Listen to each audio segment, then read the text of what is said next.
Muy bien, pues iniciamos entonces.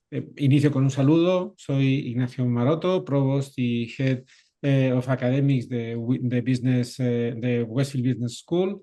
Tenemos ya a unos aproximadamente algo más de 90 personas en la sesión y se van uniendo más. Pronto seremos más de 100.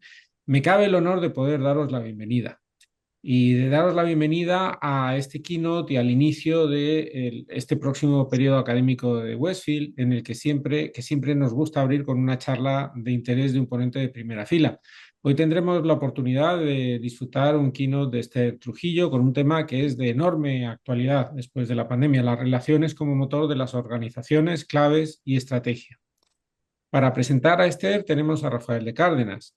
Eh, Rafael de Cárdenas es Chief of Innovation and Curriculum Content Development en Westfield y Chief Academic Officer del grupo Prisma. Y Rafael nos va a presentar a Esther, a la oradora que nos va a ofrecer nuestro keynote de hoy.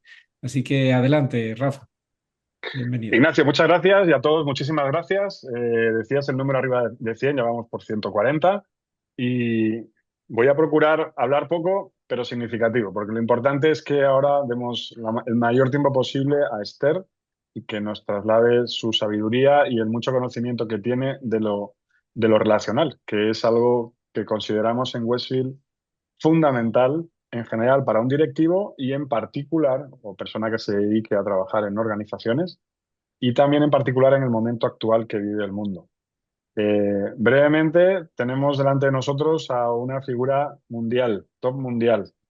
Esther, bueno, no quiero alargarme mucho porque hay mucho que decir de ella, pero sí es importante que sepamos que como directivo, que ha trabajado en compañías muy grandes como Meliá o Telefónica, por ejemplo, eh, ha recibido premios en su carrera, generalmente dedicada a temas que ya veréis cómo están conectados con lo relacional. Eh, y también tiene un máster en psicología, tiene titulaciones por Harvard, también por Stanford, ESADE en España. Y desde hace unos años dedicándose como coach profesional a ayudar en sus carreras a infinidad de directivos de compañías y de áreas muy importantes, tanto en España como en América Latina, en Iberoamérica. Tengo el honor y el placer de conocer a Esther y también a la gente con la que ella trabaja y la verdad que es un gustazo y un honor tenerte aquí con nosotros, Esther, hoy. Y aquí nos tienes, a tu entera disposición para todo lo que necesites. Muchas gracias. Bueno, pues muchísimas gracias, Ignacio, Rafa. Y bueno, un placer. Yo hablar en el mundo hispano con las personas me parece un lujo y me parece la conexión tan grande que tengo con Latinoamérica desde que trabajé en Telefónica 15 años. Para mí es muy mágico y estoy muy honrada de estar aquí con vosotros. Y bueno, antes de empezar, quiero mandar un abrazo especial a todos los estudiantes venezolanos que haya en el auditorio. Toda mi solidaridad para vosotros. Hace años que no he estado en Venezuela, pero me siento muy cerca de vosotros en este momento y desde España también un abrazo solidario de todos mis compatriotas y todo lo que estamos haciendo por poder llegar un poco de ayuda a los venezolanos en este momento. Así que os dedico esta ponencia, amigos venezolanos. Bueno, a mí me retó Rafa a este keynote y le di varios temas posibles sobre los que yo me sentía con capacidad para hablar y bueno, le gustó esto de la estrategia relacional. Bueno, vamos a empezar con como algunas frases contundentes. La primera realidad contundente sería decir, los seres humanos somos seres relacionales. El ser humano es relacional por naturaleza y necesita relacionarse. Y además de que necesita relacionarse, todo lo que hacemos es a través de la conexión que tenemos unos con otros. Si los seres humanos somos seres relacionales, las organizaciones son seres relacionales. Lo mismo que aplica a una persona cuando está tratando de relacionarse, aplica a una organización. Nosotros en el Instituto Relacional hemos desarrollado una metodología que a mí me gusta decir es tecnología para las relaciones. Es como entrar a gestionar lo relacional con una metodología que aporta como una mirada microscópica sobre las relaciones. Es decir, en el aire que respiramos entre dos personas hay un montón de elementos, como puede ser el oxígeno o el nitrógeno. En la relación que hay entre dos unidades cualesquiera hay una serie de elementos que ahora pasaremos a ver uno a uno, como si pusiéramos un zoom sobre lo relacional y pudiéramos comprender de qué están hechas las relaciones, que es una pregunta muy sencilla y al mismo tiempo muy compleja. Al mismo tiempo que comprenderemos de qué están hechas las relaciones personales, comprenderemos que las relaciones organizacionales están hechas de lo mismo y que no hay una organización sana sin personas sanas. No hay una organización ética si las personas no son éticas. No hay una organización innovadora si las personas no innovan. Y es a través de las personas que la organización genera su modelo relacional.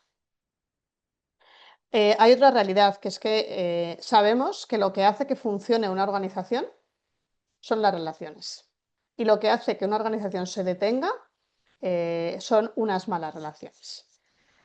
Por lo general, en las organizaciones, cuando vamos a hacer trabajos de coaching o de asesoramiento, siempre escuchamos una frase, y vosotros la habréis escuchado seguro. Tenemos un problema de comunicación, ¿verdad que sí? Cada vez que decimos que tenemos un problema de comunicación, realmente lo que estamos diciendo es que tenemos un problema de relación.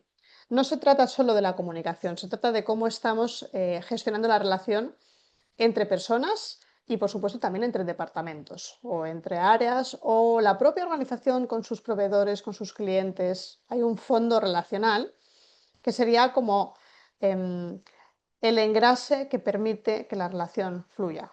Si la relación no está fluyendo, muchas veces en las organizaciones escuchamos que han invertido en un ERP, que han invertido en procesos, en sistemas, que tienen el organigrama, los presupuestos.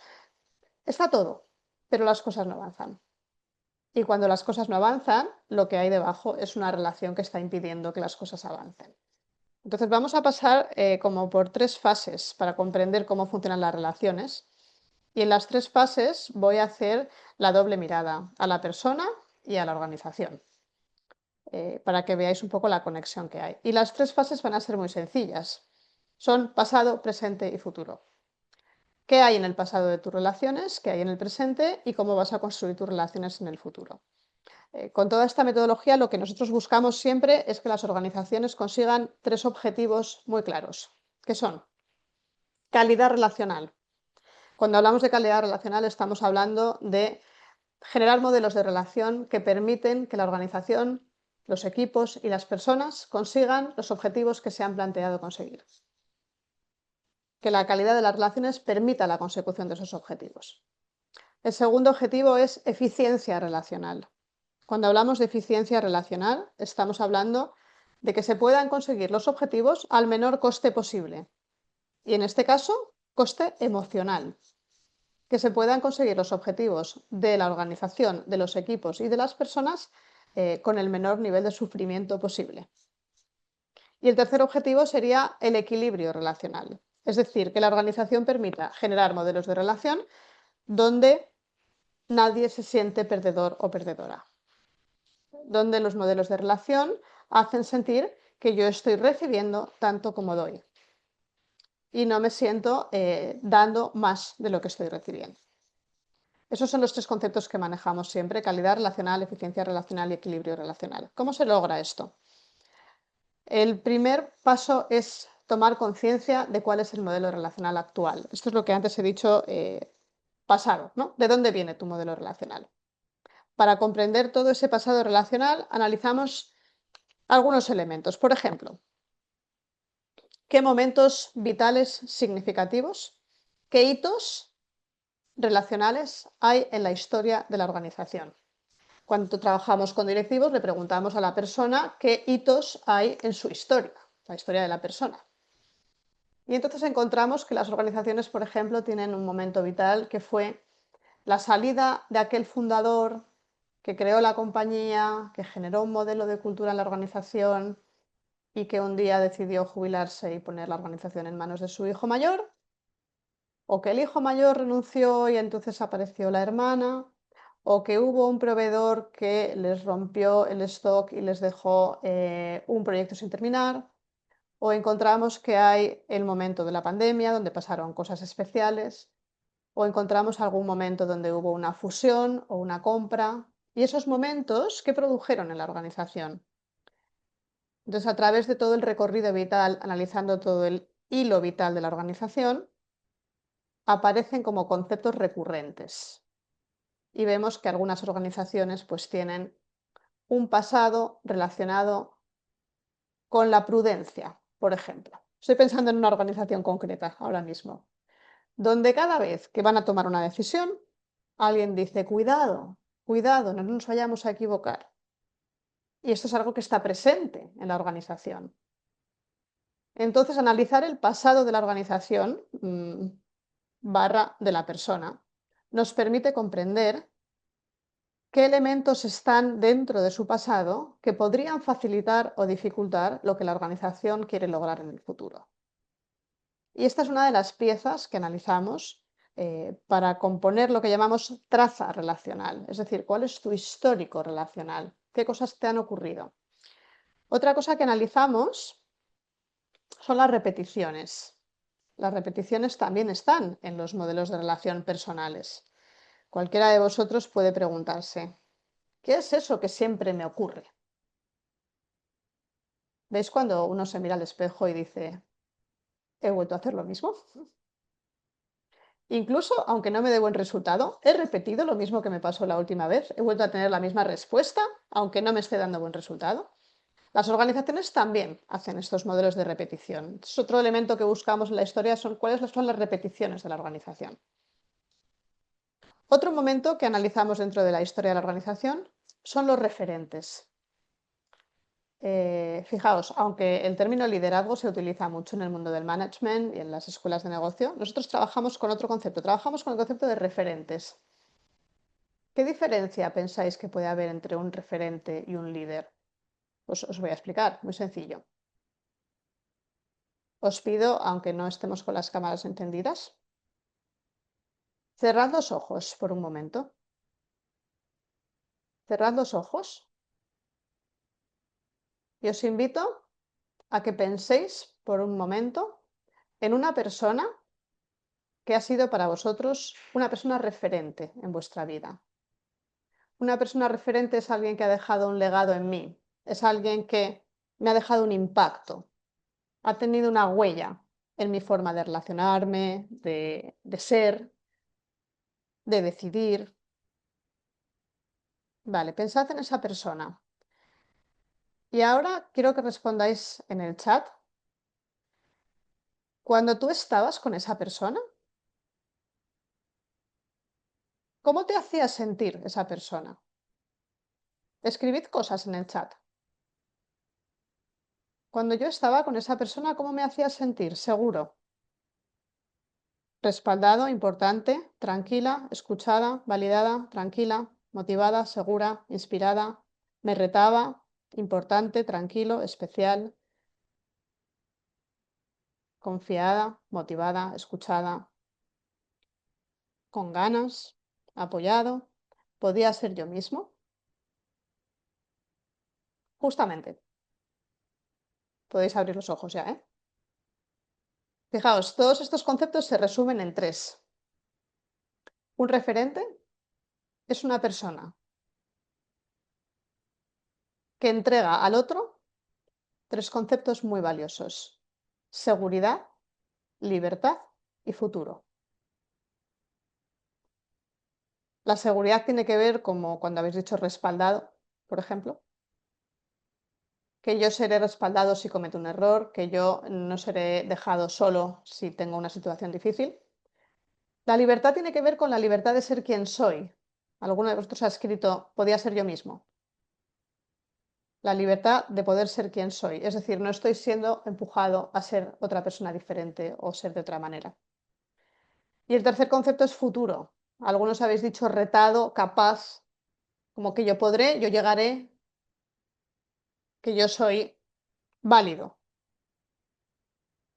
Ahora la pregunta de impacto sería, en nuestro día a día, cada uno de nosotros, ¿qué hacemos para que las personas que nos rodean se sientan con seguridad, libertad y futuro? Esto aplica a todas las personas que nos rodean. Por eso la importancia de la diferencia entre liderazgo y referente es que mi referente puede ser el compañero de trabajo, puede ser un colaborador de mi equipo, puede ser mi padre, puede ser mi vecino, puede ser un profesor de mi escuela de negocios, que todos los días hace pequeñas o no tan pequeñas cosas que a mí me producen una sensación de seguridad, futuro y libertad. Cierto que el líder es alguien que lleva a los demás. La pregunta es ¿a dónde los lleva? Porque todos conocemos líderes que han llevado a civilizaciones enteras a la destrucción. Entonces, el concepto de referente es un concepto que las organizaciones casi nunca está escrito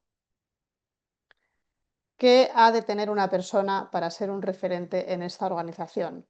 Mirando al pasado, que es la pieza en la que nos encontramos ahora, la pregunta sería, ¿quiénes han sido los grandes referentes en esta organización? ¿Quiénes han sido las personas que han provocado transformación, evolución, que han innovado, que han dejado un legado de seguridad, futuro y libertad a las personas? Y el último concepto que analizamos dentro del pasado son los valores guía de la organización. No estoy hablando de los valores asociados a la visión, a la misión, a la identidad y a la cultura de la organización, sino a los valores internos no declarados, que no siempre coinciden con los valores declarados. Podemos tener una organización que diga que sus valores son la innovación, el compromiso, la sostenibilidad y la cercanía. Estos 4 ocuparían el ranking, o sea, el top 4 del ranking de valores de todas las organizaciones. Compromiso, por ejemplo, aparece con mucha frecuencia. Pero no estoy hablando de ese valor, estoy hablando del eje central, decisorio y nuclear de la organización, que en algunas organizaciones puede ser el control o puede ser la exigencia o puede ser la responsabilidad. Ese valor que está siempre presente en la organización, aunque no se mencione. Y de hecho, casi nunca se menciona. Volviendo a la analogía hacia la persona, todos nosotros tenemos un valor que para nosotros es irrenunciable. Y que es el valor al que nunca queremos renunciar. Y es el valor que nos mantiene estables y coherentes en nuestra identidad. Y no solemos ir por la calle con el valor escrito en la frente, pero es un valor que para nosotros es una guía en nuestras decisiones y en nuestras acciones diarias. Insisto, aunque no esté declarado. También las organizaciones tienen un valor guía, que es el que aparece siempre que la organización está en una encrucijada, como puede ser, explicado antes, la prudencia o puede ser el miedo. Y entonces hay organizaciones, yo por ejemplo recuerdo una organización con la que trabajé, donde todas las reuniones, y digo todas terminaban siempre con la misma frase. Decían, vamos a darle otra vuelta. Y entonces decidían lo que acababan de decidir. Una organización donde un directivo, cada vez que hablaba, empezaba todas sus intervenciones diciendo, a mí lo que me da miedo es... Y eso estaba presente en la traza de la organización. Entonces, como veis, el pasado, la traza relacional de la organización, está compuesta por los momentos vitales de la organización, por las personas que han sido referentes en la organización, por sus repeticiones de cosas que aunque no le ayuden siguen ocurriendo y por su valor guía, valor central. ¿Vale? Hasta ahí la pieza 1, que sería como la mirada hacia atrás. Vamos a mirar al presente ahora. A la mirada presente, las claves estratégicas de lo relacional se centran en la gestión de 5 elementos. Aquí es cuando decía ponemos la lupa sobre lo relacional y miramos qué hay dentro. Vale, 5 elementos. 3 operativos. Uno central y uno como bedrock, como piedra angular. Los 3 operativos son la manera de pedir, la manera de ofrecer y la manera de acordar. Y profundizo un poquito aquí. Pedir en una relación a cualquier nivel, entre 2 personas, 2 organizaciones, o entre una persona y su organización, o entre 2 organizaciones, o entre 2 países, tiene que ver con poder expresarle al otro lo que yo necesito que ocurra, con cuanta más información mejor. Porque el 80% de los conflictos que se generan en las organizaciones tienen que ver con peticiones poco claras. Por ejemplo, decimos, y necesito que esto esté lo antes posible. Cuando alguien dice lo antes posible, hay tantas maneras de interpretar lo antes posible como personas haya en la sala. Alguien puede pensar que lo antes posible son 15 minutos y en la misma sala hay una persona que piensa que lo antes posible es antes de que acabe la semana.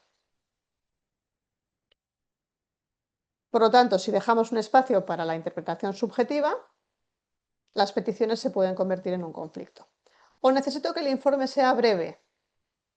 Y aparece alguien con un informe de 50 páginas. Dice, hombre, te dije breve. Dice, ¿es breve? Nada más complejo que decir que algo es lo normal. Cada vez que decimos lo normal estamos hablando de nuestra normalidad.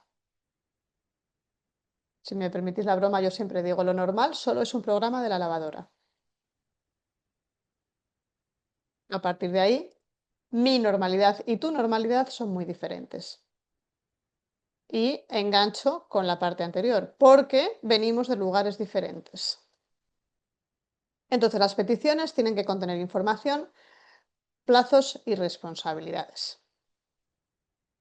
El segundo elemento es nuestra manera de ofrecer.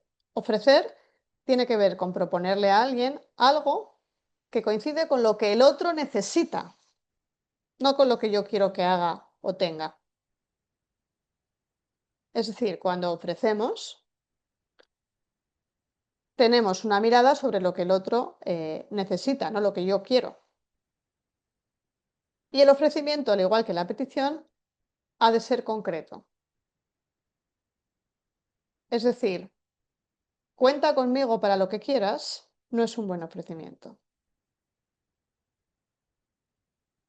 O levantarse un domingo por la mañana y decir, cariño, ¿quieres que vayamos a comer a casa de mi madre? Parece un ofrecimiento y en realidad es una petición. Estamos haciendo una petición vestida de ofrecimiento. Los ofrecimientos ambiguos también crean conflicto relacional. Porque si yo digo, la puerta de mi despacho está abierta, cualquier cosa que necesitéis estoy disponible, lo más probable es que nadie vaya a entrar en ese despacho, porque nadie sabe lo que puede esperar de la persona. Ahora, si yo digo, si alguien tiene dificultades con el documento de los presupuestos, de 5 a 6 estoy disponible en mi despacho, es un ofrecimiento distinto.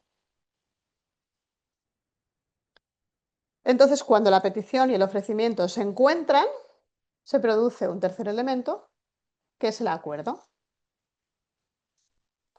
donde confluimos en cómo van a suceder las cosas o cómo vemos lo que está ocurriendo.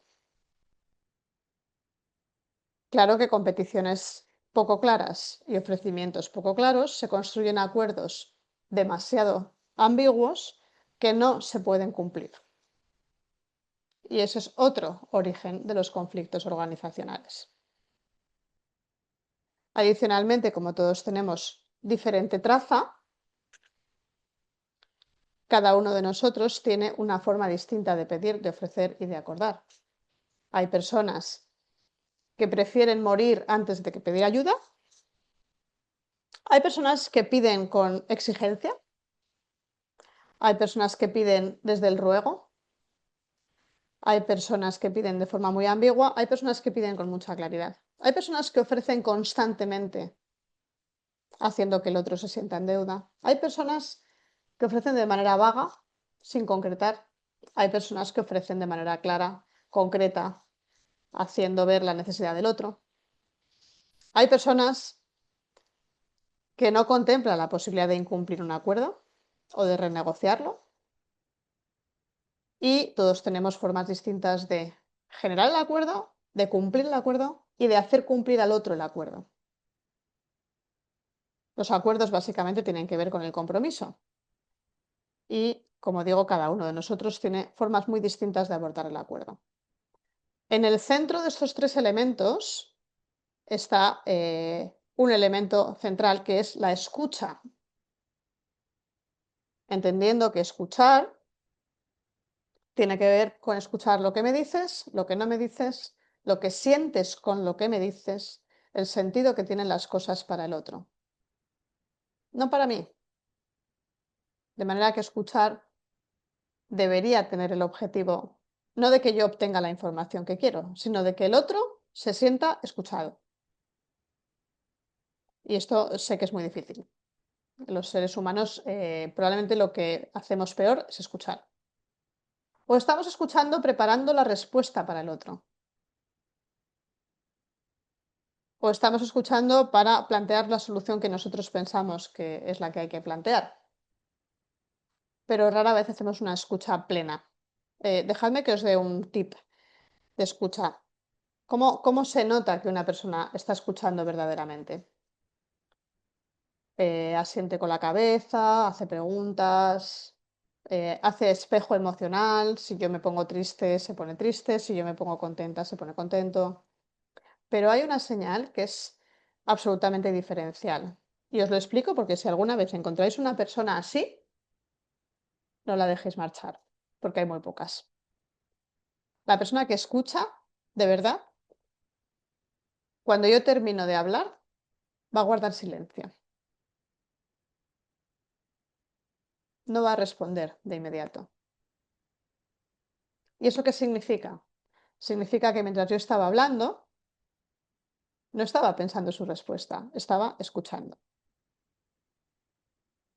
Entonces guardará silencio un momento y después responderá. Yo solo conozco dos personas que hacen esto, ¿eh?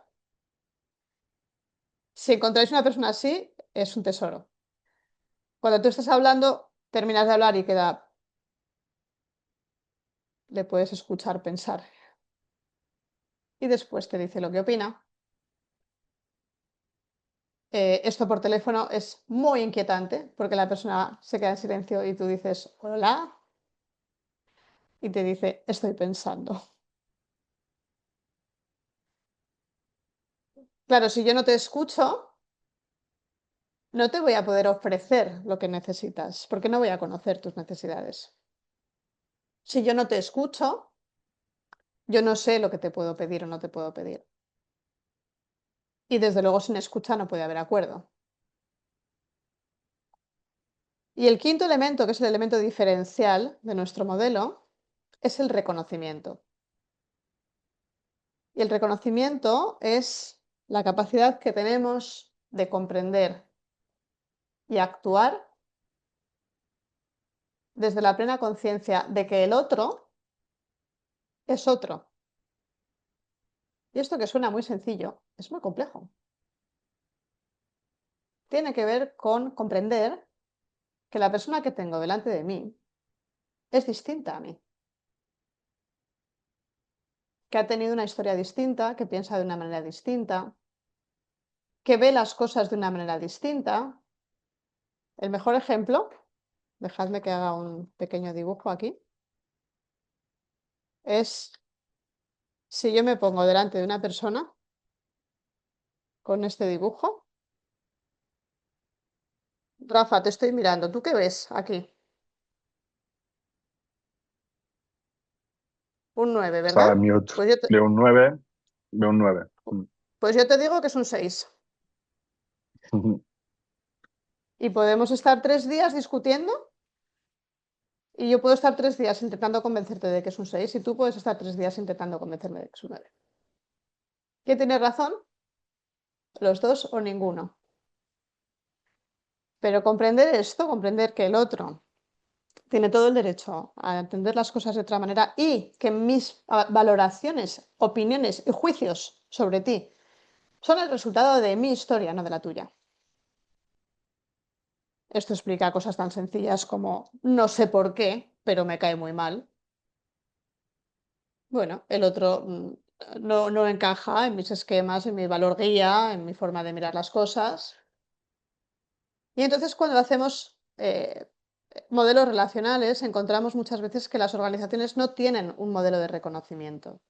Es decir, no está definido en esta organización qué se reconoce como valioso y como útil y como importante y qué no.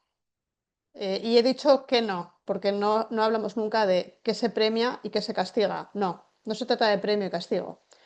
Se trata de que todas las personas tienen que saber en esta organización cuál es el ok. Es decir, como dicen los argentinos, hay que dibujar la cancha. Tenemos que saber en la organización cuáles son las reglas del juego. Porque si no, todo tiene una interpretación subjetiva. Entonces tenemos que definir para todos estar alineados en una forma de pedir, una forma de ofrecer, de acordar, de respetar los acuerdos, de escuchar y de reconocernos entre nosotros. Entre nosotros y a terceros. Stakeholders, proveedores, clientes, colaboradores de la organización, la sociedad misma. De estos 5 elementos, como digo, el reconocimiento es el eje central del modelo, porque el reconocimiento es el que permite los otros 4. Es decir, si yo no te reconozco, te puedo estar oyendo, pero nunca te voy a escuchar. Si yo no reconozco nada valioso en ti, no te voy a pedir nada. Si yo no reconozco nada en ti, no me importan tus necesidades, por lo tanto no te voy a ofrecer. Y desde luego, si no hay reconocimiento, no puede haber acuerdo. De hecho, se hacen acuerdos en algunas salas que se rompen al momento de salir de la sala, porque se han hecho sin el reconocimiento. Entonces, con estos 5 elementos, ayudamos a las organizaciones a definir un modelo de relación donde todo el mundo conozca las reglas del juego para las funciones operativas del día, que son pedir, ofrecer y acordar, y las más emocionales, que tienen que ver con la escucha y el reconocimiento. Y con este modelo definido, las organizaciones cambian por completo. Porque el reconocimiento, que es la base del modelo, lo que nos dice es que si no hay reconocimiento, lo que hay es invisibilidad. Todas las organizaciones tienen personas invisibles. Incluso hay departamentos enteros que son invisibles. Y la invisibilidad es el producto de nuestro no reconocimiento. Y esto impide que las organizaciones puedan avanzar, porque no vemos al departamento de marketing o no vemos al departamento financiero. O se nos olvida invitar al departamento jurídico a una reunión. Invisibilizamos a las personas y a los departamentos. Y eso siempre le pasa un precio a la organización. La invisibilidad no es gratuita. A nivel social, no tenéis más que pensar colectivos enteros que son invisibles para la sociedad, como pueden ser las personas sin techo y en algunos países otros colectivos, personas con discapacidad, personas homosexuales, personas inmigrantes, que la sociedad intenta invisibilizar y que siempre pasa una factura a la organización. Desde este modelo de reconocimiento, la organización puede generar unas dinámicas relacionales donde la gente también sienta esa seguridad, ese futuro y esa libertad. Porque el reconocimiento tiene dos caras, como una moneda. En una está el reconocimiento y en otra están los límites. Por eso siempre decimos que las relaciones son un baile entre el amor y los límites. El reconocimiento es necesario y los límites también, porque los límites, esos que hemos definido en el terreno de juego, son los que protegen las relaciones. Es decir, si vosotros tenéis una relación en la que no existen los límites, esa relación no puede sostenerse. Una relación de pareja no puede sostenerse sin límites. Una relación profesional no puede sostenerse sin límites. Ponemos límites cuando queremos conservar la relación. El trabajador pone límites al empresario porque quiere conservar su empleo y el empresario pone límites al trabajador porque quiere conservar al trabajador. Es decir, si tú como líder tienes un equipo de 7 personas y hay una persona a la que nunca le llamas la atención, es que te ha dejado de importar. Por lo tanto, el sostén de ese modelo relacional es el reconocimiento con los límites. Y finalmente voy al apartado de futuro. Estoy viendo que entran preguntas, después las voy a recoger.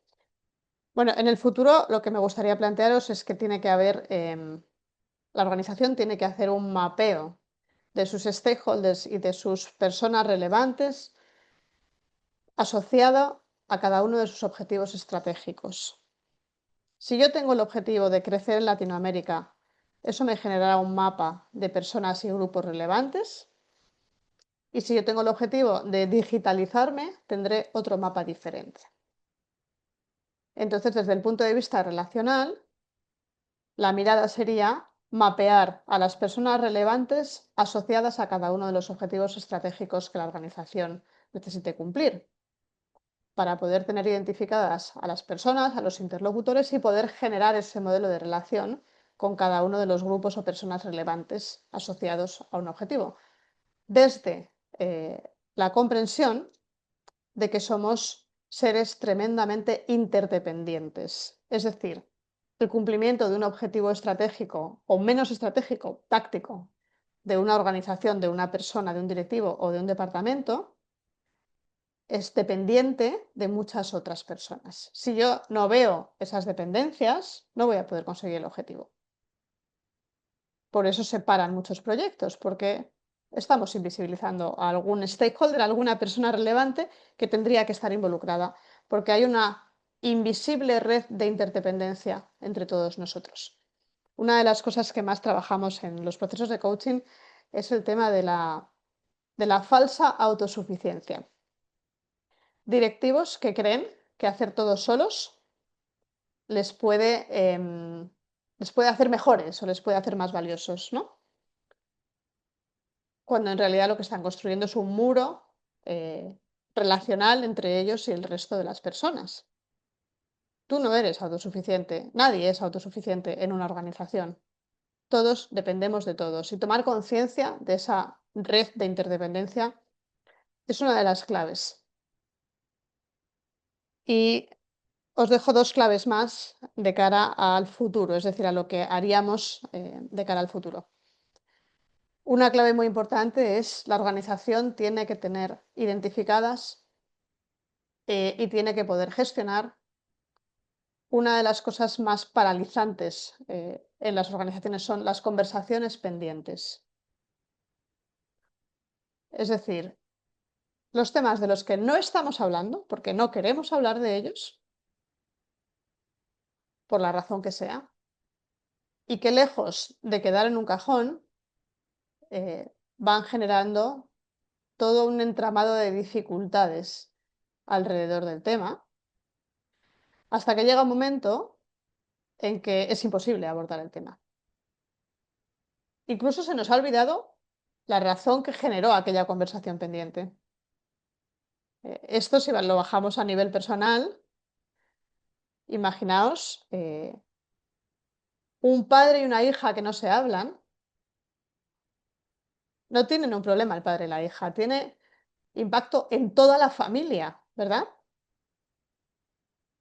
Cuando un padre y una hija no se hablan, 15 días antes de Navidad todo el mundo se pone muy nervioso. Y toda la organización va a estar afectada. Es decir, si el director de logística y el director de personas no se hablan, todo el comité ejecutivo va a estar afectado por esta conversación pendiente. Y es una de las cosas que más paralizan a las organizaciones. De hecho, a mí me gusta siempre decir, os está costando dinero que el director de marketing y el director de personas no se hablen. Todos los meses os está costando dinero. Por lo tanto, la valentía para abordar las conversaciones pendientes, desde el respeto, desde el reconocimiento, desde la comprensión con el otro. Y el último eje, que me parece que es un eje crítico para cualquier organización y para cualquier persona, es que la organización tiene que tener identificado qué es lo que no quiere poner en riesgo. Esto le llamamos eje de conservación. Y responde a una pregunta muy sencilla. ¿Qué queréis conservar y preservar a toda costa? Esta es la pregunta clave que una organización tiene que hacerse a la hora de tomar una decisión. Una organización que está en crisis, si yo en un comité ejecutivo digo, ¿vosotros qué queréis proteger y conservar a toda costa? Y me responden, nuestros ingresos, la decisión será una. Si me responden, nuestras personas, la decisión será otra. Si me responden, nuestra integridad, la decisión será otra. Cuando una persona está en una organización y yo pregunto, ¿tú qué quieres conservar? Te dice, mis ingresos. Bueno,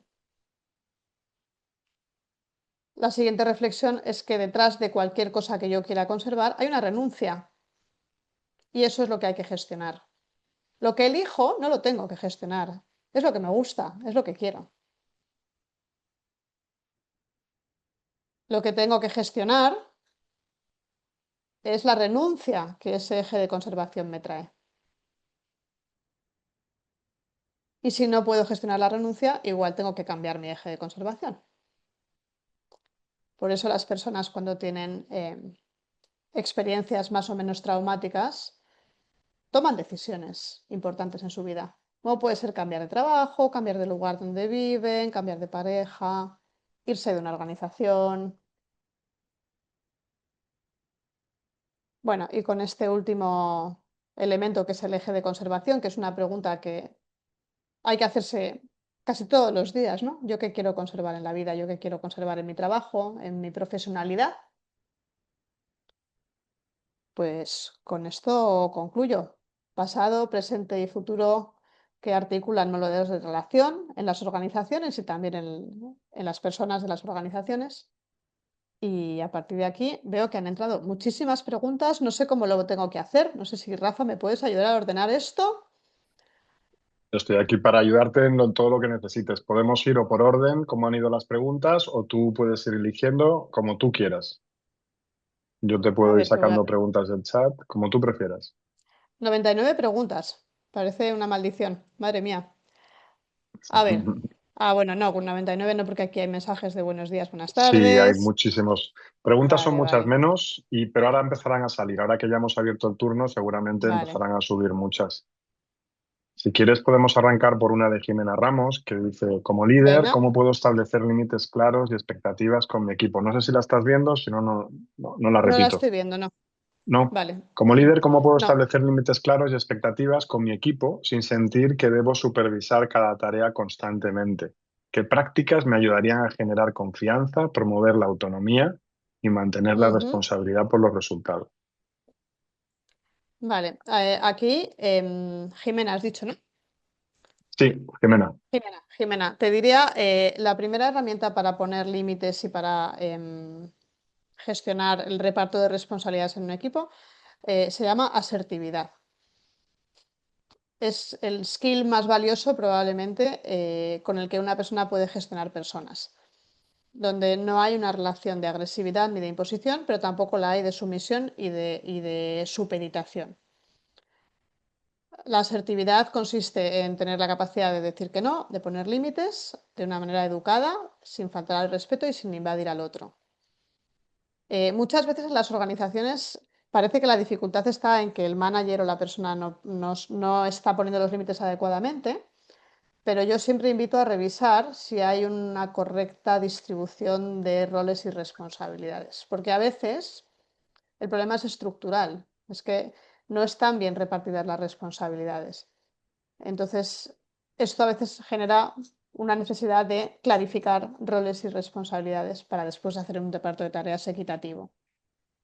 Y la segunda parte de tu pregunta, que hablaba de la supervisión, etcétera, tiene mucho que ver, o sea, esto que dices habla de ti. Permíteme, Jimena, con todo el cariño, pero esto que dices habla de ti.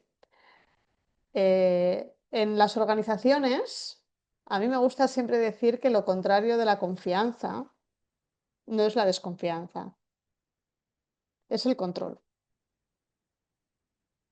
Cuanto menos confío, más control voy a poner. Entonces, la supervisión excesiva, micromanagement en las tareas, puede esconder una necesidad de control por parte del manager o la manager, y también puede esconder una falta de confianza. Y no me refiero a la confianza personal, me refiero a las capacidades del otro, que el otro no está en la posición que tiene que estar.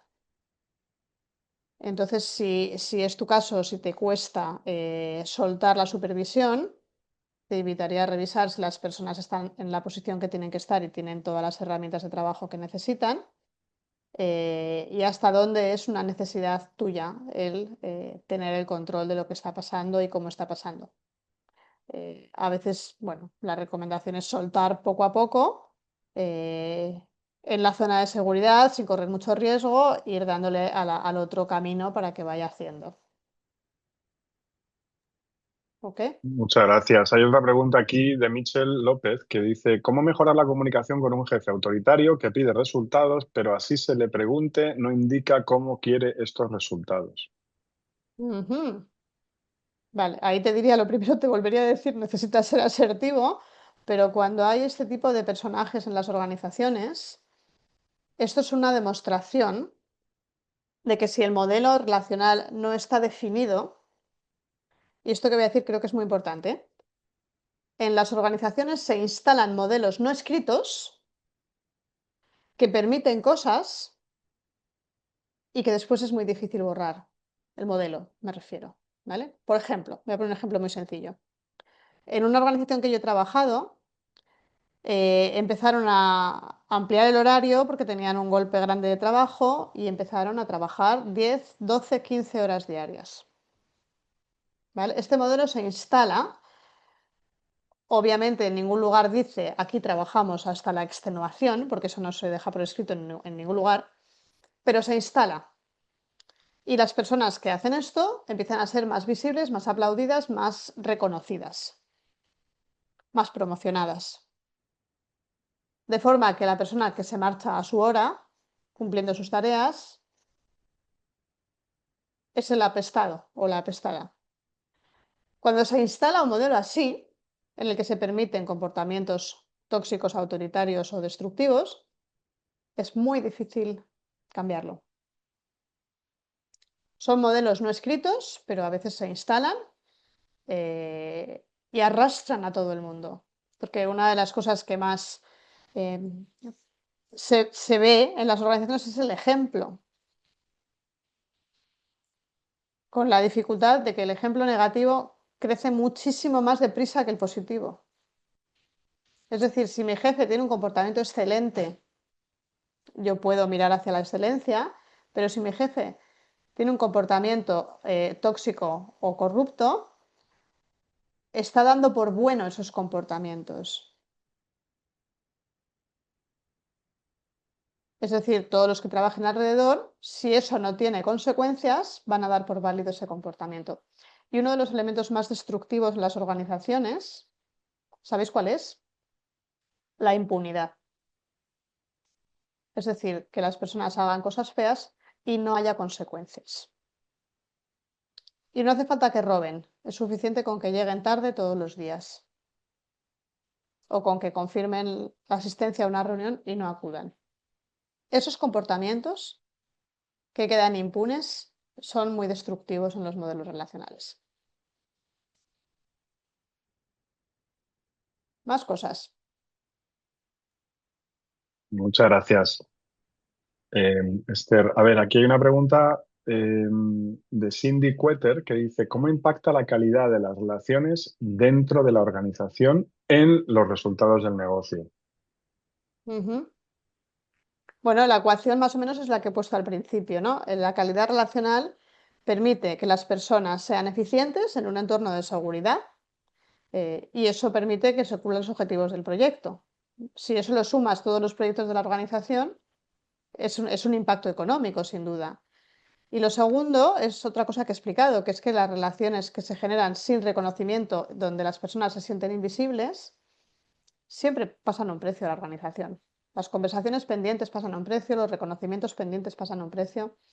Nosotros no hemos llegado a cuantificar el impacto económico, pero sí que hemos llegado a hacer una fórmula donde sabemos que la calidad relacional es eficiencia operativa multiplicada, perdón, eficiencia operativa más bienestar relacional multiplicado por el reconocimiento. Es una fórmula que estamos desarrollando un poco más a fondo, pero básicamente el algoritmo sería este. Hay calidad relacional cuando hay eficiencia operativa, hay bienestar en las personas y hay reconocimiento para las personas. No me voy a meter mucho en los números porque soy muy mala con los números, pero que hay un impacto, seguro.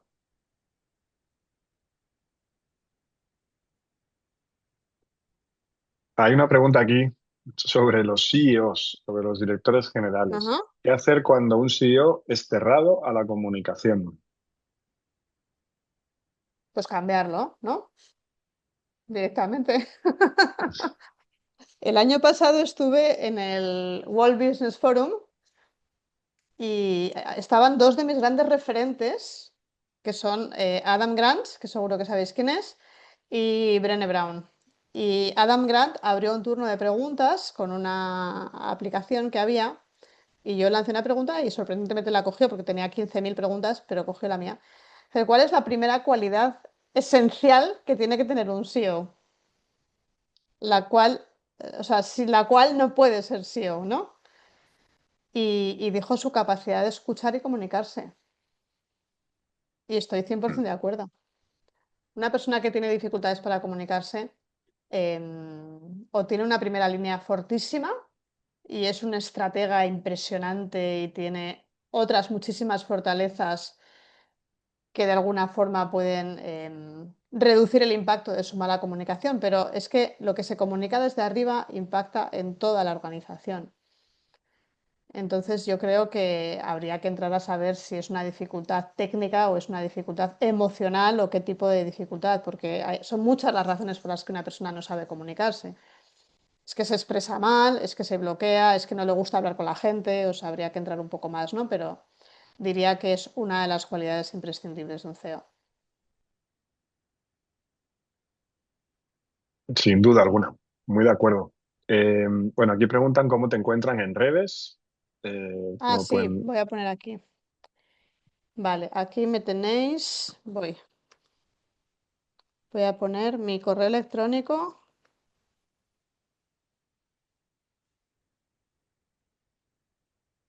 Vale, voy a poner la página web del instituto, donde tenéis mucha documentación, artículos y cosas que os van a resonar después de todo lo que os he contado. Institutorelacional.org. Vale, estoy en Instagram, aunque casi siempre son... También en el bio que hemos enviado, creo que lo tienen todos los estudiantes, está toda la información tuya. Vale, ok. Eh, Hay una pregunta aquí también que habla de cómo abordar esas conversaciones difíciles en una compañía en que se tiene la cultura de que todo está bien y que no se debería incomodar. Entonces habrá muchísimas conversaciones pendientes, muchísimas. ¿Cómo abordar las conversaciones pendientes? A ver, no puedo explicarlo en 5 minutos. Nosotros tenemos un método para trabajar las conversaciones pendientes. Pero te voy a dar como un spoiler alert, que es la conversación hay que analizarla desde, tiene como 8 piezas el modelo. Entonces, piensa en la parte 1, la parte 2, la parte 3, la parte 4, la parte 5, cada una de las preguntas que te tienes que hacer antes de abordar una conversación difícil. Pero te voy a dar una pieza muy importante. Hay uno de los ítems que es el ítem principal, que es el inhabilitante para la conversación o habilitante para la conversación, es la emoción.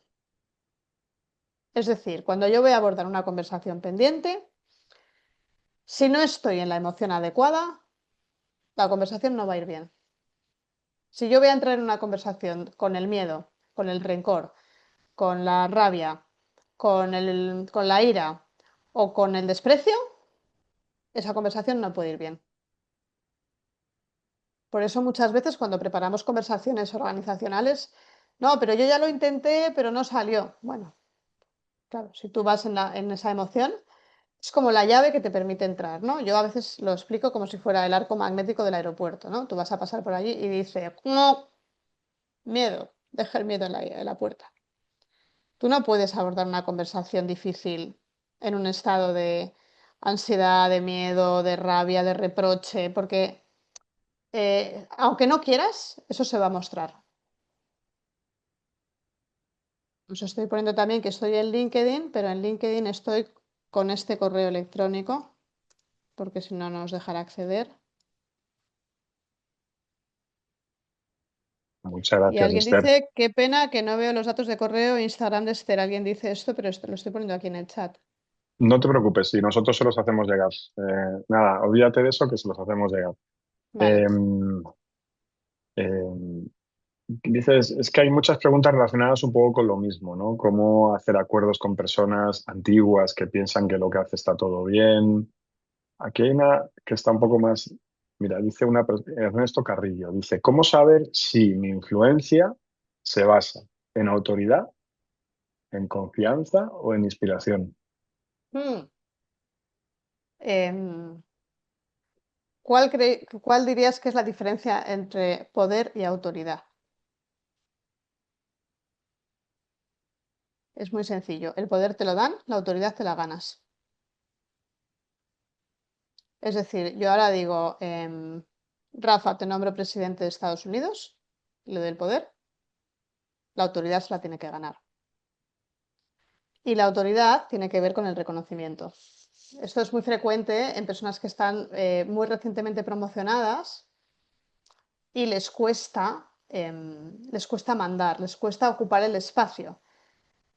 Necesitan un tiempo hasta ganarse la autoridad. La autoridad te la ganas en el sentido de que te reconozcan como jefe o como líder. Porque el poder está en el otro. O sea, el otro te da el poder de ser quien eres. ¿Sí?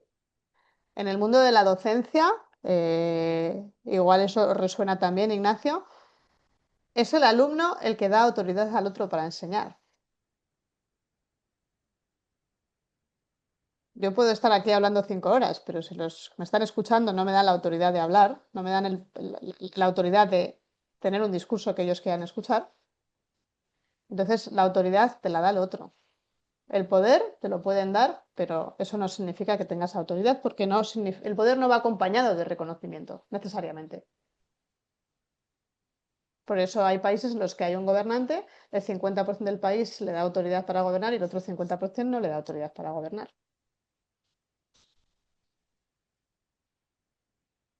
Estás en manos del otro.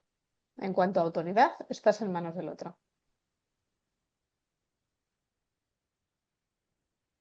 Hay muchas preguntas aquí que tienen que ver con temas muy parecidos a los que estás tocando, en el sentido de cuando hay personas que no están por encima de ti, pero no tienen en realidad esta manera de abordar las conversaciones y las relaciones. ¿Mm?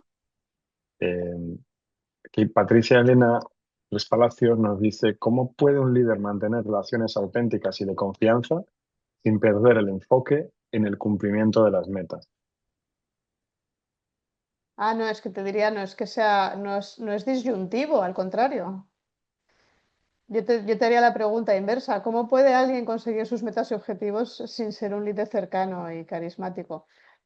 Es decir, que creo que es primero va una cosa y luego va la otra, ¿no? Como dicen en Colombia, primero el lunes, luego el martes, ¿no? Pero si no eres una persona cercana, confiable, va a ser mucho más difícil que consigas tus objetivos, porque como explicaba también, hay una red de interdependencia. O sea, los objetivos no los tiene que conseguir el líder, los tiene que conseguir el equipo. Y tu rol es capitanear ese equipo, pero no es conseguir los objetivos tú solo unilateralmente, ¿no? También para las personas que están hablando, pues igual de personas tóxicas o jefes tóxicos o gente que no quiere cambiar, hay una invitación que sé que no es sencillo, pero a mí personalmente me ayuda mucho siempre, que es hacer el esfuerzo de pensar qué le puede estar pasando al otro. Y eso hace que cambie nuestra mirada muchas veces, ¿no? Por ejemplo, em, cuando trabajamos el tema de las emociones, que a mí siempre me parece apasionante, o sea, las organizaciones también tienen emociones. Tienen miedo, tienen rabia, tienen alegría, tienen tristeza, tienen miedo, o sea, también son seres emocionales, ¿no? Es muy interesante porque, por ejemplo, hay emociones que organizacionalmente se admiten y otras que no. Por ejemplo, un CEO puede entrar en un directorio, en un comité y decir, señores, estoy muy enfadado porque no estamos consiguiendo las ventas. ¿Eso está permitido? Sí, ¿verdad que sí? Pero, ¿qué tal si un CEO entra en un directorio y dice, hola, buenas tardes, estoy muerto de miedo? Os parece como impensable, ¿verdad? O sea, no se permite que un CEO tenga miedo.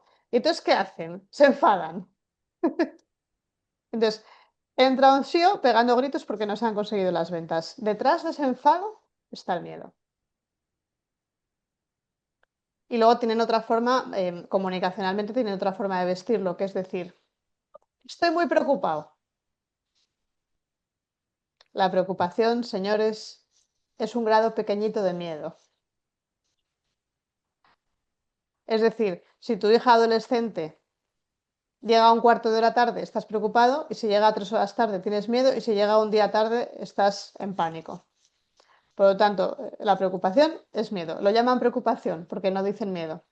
Tampoco un CEO entra en un comité y dice, hola, estoy muy triste. ¿Cómo que no tenemos derecho a estar tristes en las organizaciones? También estamos tristes, sí, porque hemos perdido un proyecto o una venta. Habría que emocionalizar un poco más las organizaciones, comprendiendo que las emociones son útiles y sirven para algo, no es un tema de, de ser blandos. Comprender que las emociones, emotio, es lo que nos mueve. Movidos por el miedo haremos unas cosas, movidos por la alegría haremos otros. Muchas gracias, Esther. Hay muchísimas preguntas y queremos ser muy respetuosos con tu tiempo y también el de los estudiantes. Eh, por supuesto, los que queráis salir, podéis salir. Y si tú tienes tiempo para una pregunta más, podemos hacer una pregunta Sí, más sí. y ya cerramos la sesión. Bueno, es difícil elegir porque hay muchas. Voy a elegir una que es un poco distinta a las demás y es de Cecilia Rivera. Dice, ¿qué hacer cuando una empresa es muy vertical y no llegan a escuchar tus logros? Creo que además esto le puede tocar a muchísima gente. Ujú. Bueno, no te estás sintiendo reconocida, está clarísimo, Cecilia, que no te estás sintiendo reconocida. O sea, no tengo la receta mágica para que te sientas reconocida, pero sí me permito darte un tip que creo que es importante. Cuando en las organizaciones las personas, no lo digo esto por ti, Cecilia, pero cuando en las organizaciones las personas sienten que no se les está reconociendo, yo siempre les lanzo un reto. Siempre que tú te sientes poco escuchado, tendrías que pensar cuánto estás escuchando tú. Siempre que tú te sientes poco reconocido, tendrías que pensar cuánto estás reconociendo tú. Es decir, fijaos que la palabra reconocer en castellano es un palíndromo, se lee igual en las dos direcciones. ¿Sí? Entonces, si yo siento que no se me está reconociendo, la invitación sería, no es una receta mágica, pero la invitación sería a practicar más el reconocimiento tú como persona con los que tienes a tu lado y muchas veces, claro, el reconocimiento tiene que ser de los superiores hacia los colaboradores. En la otra dirección no tiene que haber reconocimiento. Sí. Miremos también a los líderes con compasión y con comprensión, que también necesitan ser reconocidos.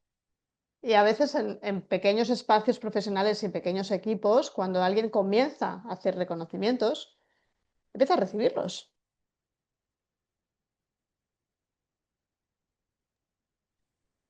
Fer, muchísimas gracias. Es obvio que tu sesión ha despertado muchísimo interés y hay muchos comentarios muy positivos y además muchas preguntas. Bueno, me alegra muchísimo muchísimas gracias por tu tiempo y por tu dedicación a nosotros. Y bueno, un honor tenerte aquí y yo creo que Muchísimas es la gracias por la primera, pero no invitación. será la última vez que estés con De nosotros. acuerdo.